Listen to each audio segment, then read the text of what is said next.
ಲೇ ತಮ್ಮ ಇಲ್ಲಿ ಬಾಲೆ, 2 ಸಿಗರೇಟ್ ತಂದು ಕೊಟ್ಟೋಗಲೇ. ಸರಿ ಅಣ್ಣ. ಅಣ್ಣ ಸಿಗರೇಟ್ ಕುಡಿ. ನೀ ನಮ್ಮ ಫ್ರೆಂಡ್ ಆಕಾಶ್ ಅವ್ರ ತಮ್ಮ ಅಲ್ಲ? ಹೌದಣ್ಣ. ತಗೋ. ಲೇ ಇಲ್ಲಿ ಬಾಲೆ, ಲೇ 2 ಸಿಗರೇಟ್ ತೊಗೊಂಬೋಗಲೇ. ಸರಿ ಅಣ್ಣ. ಅಣ್ಣ ಸಿಗರೇಟ್ ಕುಡಿ. ಅಣ್ಣ 1 ಸಿಗರೇಟ್ ಕೊಡು.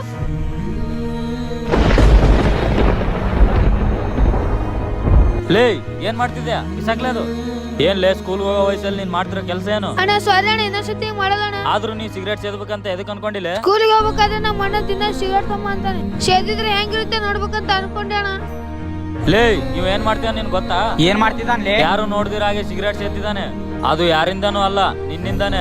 ದಿನ ಇವ ಸ್ಕೂಲ್ಗೆ ಹೋಗ್ಬೇಕಾದ್ರೆ ಸಿಗರೇಟ್ ತಗೊಂಬಾ ಅಂತೀಯ, ಅದಕ್ಕೆ ಇವನು ಕೂಡ ಟ್ರೈ ಮಾಡ್ಬೇಕು ಅನ್ಕೊಂಡಿದ್ದಾನಂತೆ. ಇನ್ ಮುಂದೆ ಆದ್ರೂ ಚಿಕ್ಕ ಮಕ್ಳಿಗೆ ಸಿಗರೇಟ್ ತೊಂಬಾ ಗುಟ್ಕಾ ತೊಂಬಾ ಅಂತ ಕಳಿಸ್ಬೇಡ್ಲೆ. ದೊಡ್ಡವ್ರು ನೋಡೇ ಚಿಕ್ಕ ಮಕ್ಳು ಕಲಿಯೋದು. ವಿಡಿಯೋ ಇಷ್ಟ ಆದ್ರೆ ಲೈಕ್ ಮಾಡಿ, ಹೇಗಿದೆ ಅಂತ ಕಾಮೆಂಟ್ ಅಲ್ಲಿ.